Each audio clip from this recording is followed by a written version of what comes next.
LAX, my mics get checked. Coast to coast, I rock it most times, no sweat. Me to you, give what we do and never forget. Now's the time, fall out of line and take your first step. This is Rodney Harris from Black Impact Now and Prime Local. I am privileged to have the guest that I have today. I am honored and inspired by this person, Stephan C. Baity, Executive Chef Master Sculptor, Food Network. This is some of the things that this guy has done. Food Network Challenge winner from Canton, Ohio. And one of the things that really inspire me is father of four. Hey man, thanks for being on the show. Absolutely, thanks for having me. And like I said, I'm honored, man. I had to do a lot of research and watch a lot of videos on you, you know, because like I said, I'm from Akron, and then finding out that there was a man doing all that you were doing that was born and raised in Canton, Ohio, watching a lot of your stuff and watching your Instagram, I was inspired, you know. And people, if you get an opportunity, you know, go on his Instagram. What's your Instagram? Stephan C. Baity, spelled P-H-A-N. Yep. Go on his Instagram, you know, because like I said, one of the things that inspired me the most is the fact that you're a father of four. And can you tell me how your kids inspire you?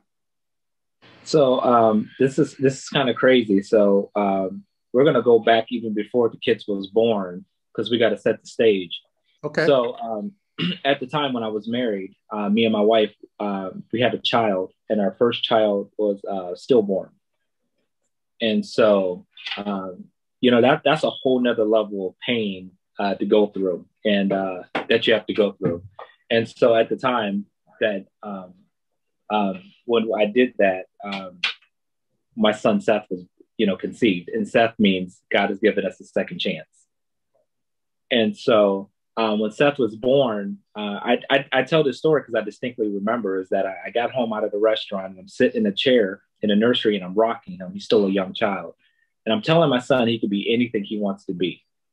And I'm telling him, you know, I'm speaking great words of affirmation over his life. And then I had this sense of conviction because I had never taken a real chance in my life ever. And it was at that point I began doing competitive fruit and vegetable carving.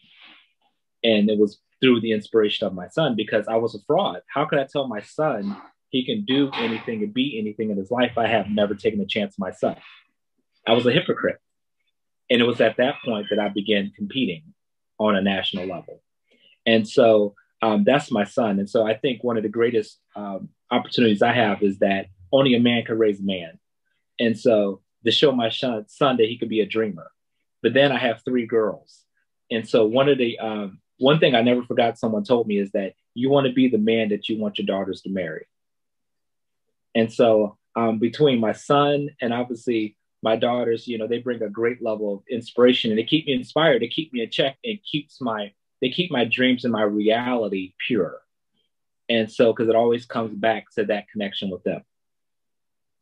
Yeah, no, like what we were talking before we started this, and I was telling you I was a father of two, and I had a daughter, and going back to what you was talking about by having three girls, you know, I quit like whooping her when she was like 5 or 6, you know, because of what you just said. I kind of caught myself and I was like, you know what? I don't want to put that image in her head, you know, of a man hitting on her, you know. So thanks for making that comment about, you know, the images that you can give your kids.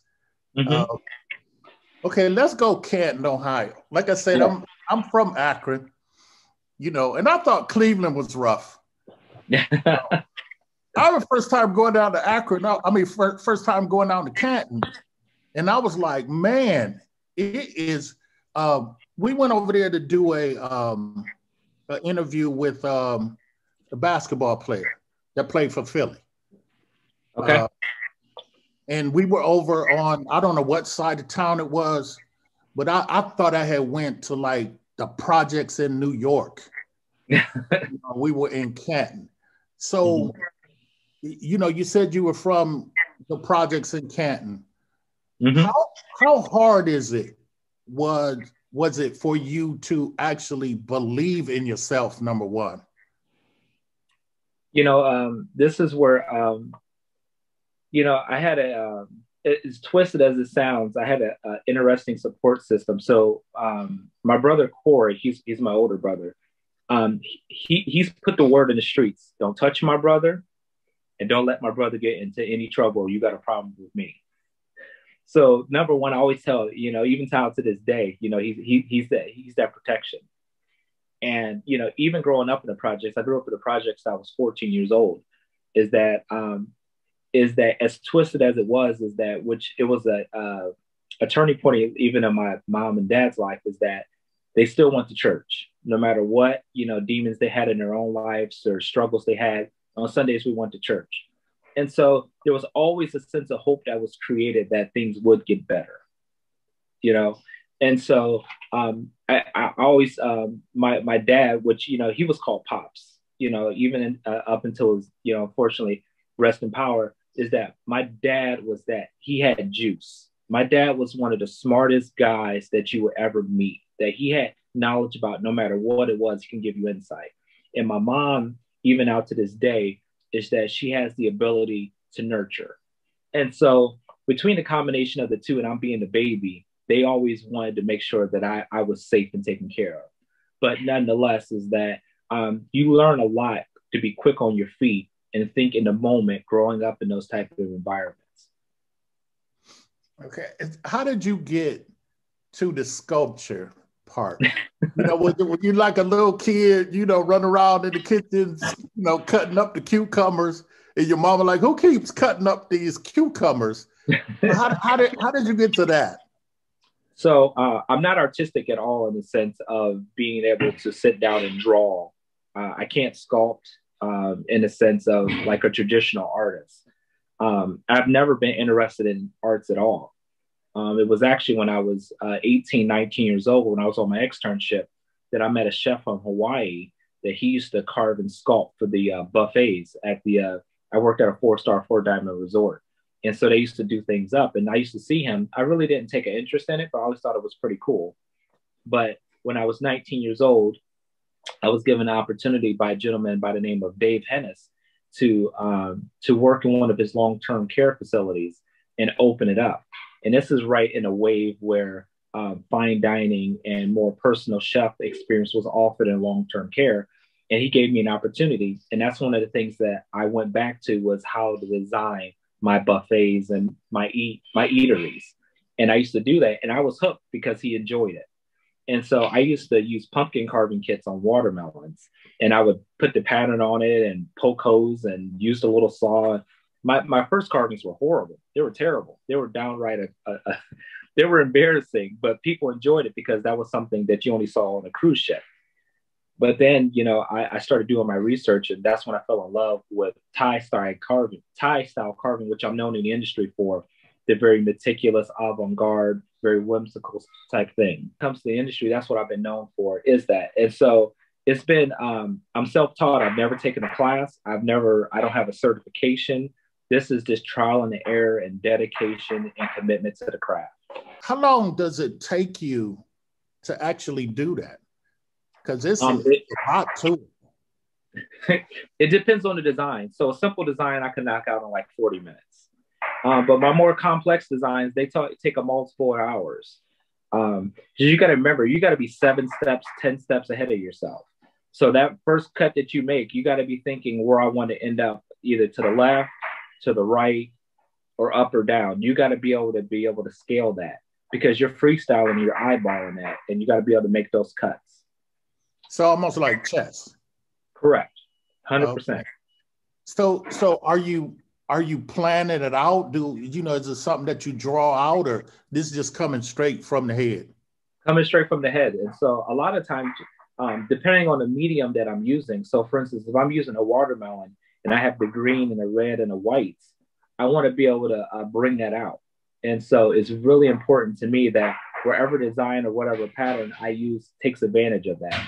Now, if I'm using like a more of a dense, like winter, like fall squash, which is very hard, and I can get really good crisp lines, then, you know, I really take my time and I'm patient and I can bring out those type of details. So it just depends on the medium.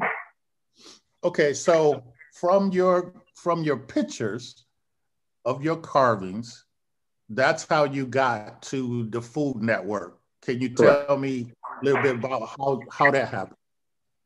So when I'm talking to young culinarians and even young professionals, I talk to them about their social media and how being socially responsible. And I begin to tell them that when you put that out there, it's out there for the world to view.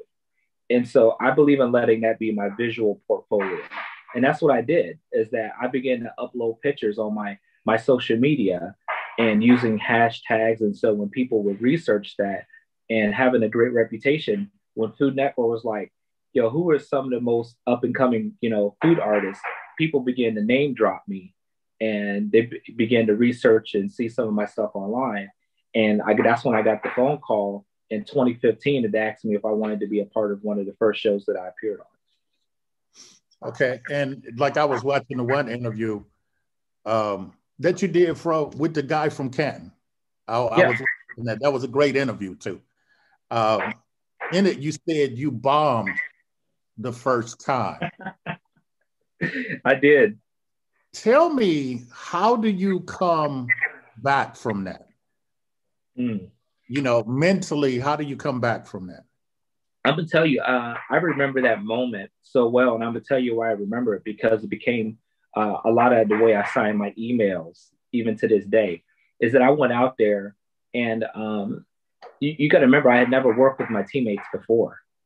And so when you're rolling, that stuff is real.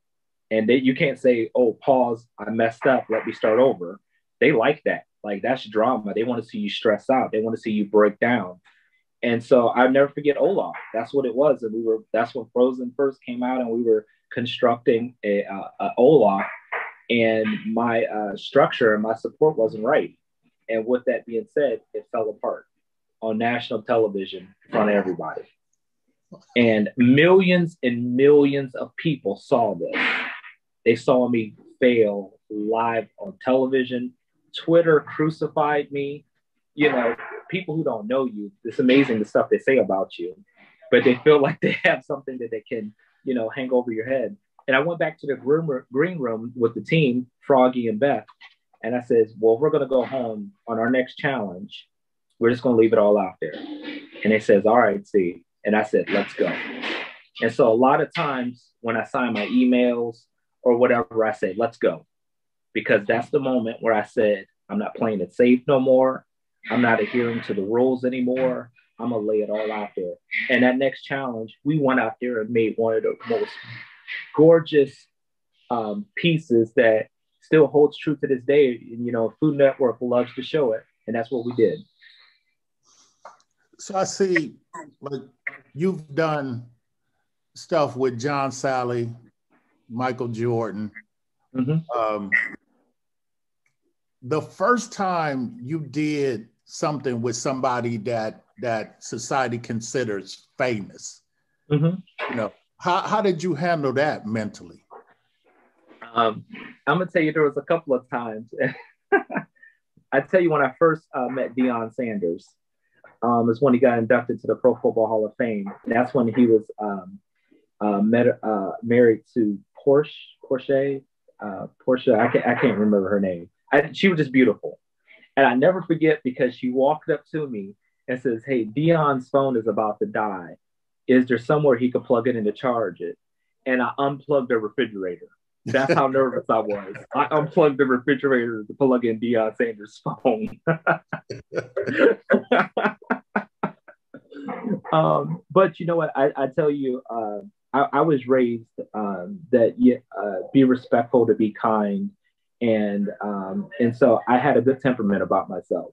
But once you get past the nerves and everything, people are people. And I was just blessed to be able to be in their presence and put in a position where I could serve them. So it's been a great experience. let's go to the business side right now. You said it took you 15 years just to get, well, that was at that time. So Yeah. it took you 15 years just to get kind of like breakthrough. How do you handle the hard times? You know, for those people that's out here that, you know, we need to show them that you're going to have some hard times before you have some good times. Right. So how do you handle the hard times when you were growing in those 15 years? You know, I think I tell people you got to remember the famine just like you remember the feast, and you gotta always remember that you gotta be ready. And what I mean is that you got to keep yourself sharp. You don't start studying, you don't start practicing and becoming a student when you know you got a competition or a test. You know, you got to constantly be sharpening your blade. You know, you don't, that's not when you sharpen your knives. It's like, oh, I got a big dinner. Let me start, get myself together. Now you got to keep yourself together at all times and you got to stay ready. And it's a mental thing because then you begin to look for opportunities. If you say, well, ain't nothing there, then you don't look for anything to be there. So that's one of the things that no matter what the function was, I would carve, I would sculpt. I would set the display up just like it was one of those grand events like for Dion or for Michael Jordan. I did it regardless, no matter who my client was, no matter how much they paid me, I always went over and beyond. So when you begin to do that, it becomes your standard, it becomes a pattern, it becomes a way of life, and it becomes your standard of expectation that you hold yourself accountable to. And so that's what I tell people is that don't lower your standards or don't take a step back so other people feel comfortable. Make people feel uncomfortable around you, despite what your current circumstance might be. I want people to be like, "Dang, Steve, we ain't seen Steve on TV in a while. Wonder what he's doing. I wonder if he slipped up." No, I'm still going, still grinding. So, going back to that, this kind of leads up to this question: how do you? Okay, so you're getting through the hard times. You got to start charging people. Mm-hmm. And then you got to start charging people more. Mm-hmm. So how do you get to that? Mm-hmm. So I'm gonna tell you one thing that I used to. I always say, just because you're busy doesn't mean you're being productive. Just because your calendar is full doesn't mean you're successful. So what I begin to recognize is that because for the sake of me feeling like I'm being busy, I would lowball myself and people would take advantage of it. And they're going to sleep great at night because they're like, man, we got Steve on the low. But then I will be frustrated with myself because I'm like, I'm about to pour all this energy, effort, and resources into it. I'm only going to make a couple $100 off of it, where I knew that I should be charging more.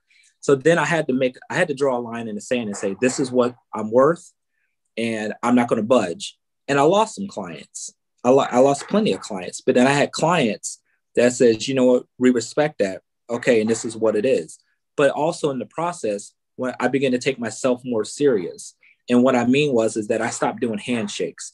I've created legal documents and I always had a rider list of expectations. So when I hit the stage or I hit your event, this is what you should expect me to be, my hours, how I'm going to perform, what I'm going to need. And just the whole gamut. Here's a media PR kit with labels and headshots and everything like that. So I begin to take myself more serious. And when you do that and people go, oh, wow, he's the real deal. Man, he sent a contract and he has headshots and he has videos and he has this, that, and the other. People feel like they're getting their worth when you take yourself serious. So I want to read this. I got this from, you had a lot of stuff, man. I mean, we could do this interview for like 3 hours, really. It says boxes are for dead things. If you want your work to live on, break out of the box. Mm-hmm. Explain that to people. When you go to a funeral, people don't get buried just like that. They get put in a box. That's the final stop. When you think about storage, when you don't know if you want something anymore, you didn't upgrade it, you put it in a box and you put it in the attic, you put it in the basement. That's where things go to die. That's where things get forgotten. And so if you want to stay relevant, get out of the box, get your thinking out of a box, get your business out of a box, get your character out of a box. Like, that's what boxes do. That's what they're designed for. Boxes aren't designed to be highlighted. You know, they're not see-through, you know? So once you get in that box, that's it. And so that's why I tell people all the time, get outside of the box.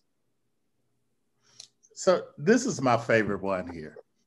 And I know people gotta hear this one, man. Tell them to push the rock. Yeah. So there's a great story about a young man who had a dream.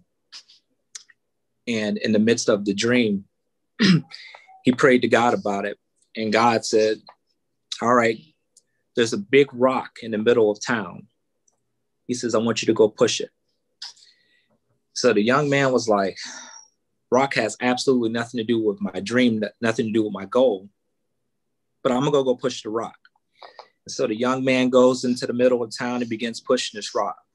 And so over time of him pushing this rock, a small crowd gathers and they're making fun of him and they're taking pictures. And then over time of weeks and months, you know, the crowd gets bigger and bigger and they're on social media and they're like, look at this clown pushing this rock. Doesn't he know this rock is too big?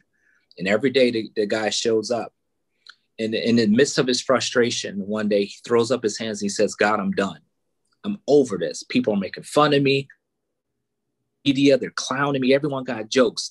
And here I am pushing this dumb rock and it hasn't moved 1 inch. And so then God responded. The goal was for you never to move the rock. The goal of the rock was to make you a better you. He says, look at your legs, how strong they are from pushing the rock, that now you can stand the pressure that's going to be put upon you for your dream. He said, look at your arms, how defined they are, how strong you are. Now you can carry some of the burdens that I'm going to put upon you. He says, look how tough your skin is from having to listen to people, take pictures and talk down upon you. He says, the rock was never going to move, but it was designed to make you a better you. So I tell people, push the rock. Great story. Hey, so I'm going to let you go now, man, because I know you're busy. Yeah, it's all good. let people know what you're doing now. So, you know, from the Food Network to where you are now. I know you said you were in South Carolina. Mm-hmm. So I still work in food contract management.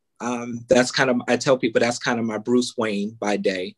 But then, you know, my Batman is when, you know, a lot of you see the carving and a lot of the high-end dinners I like to do.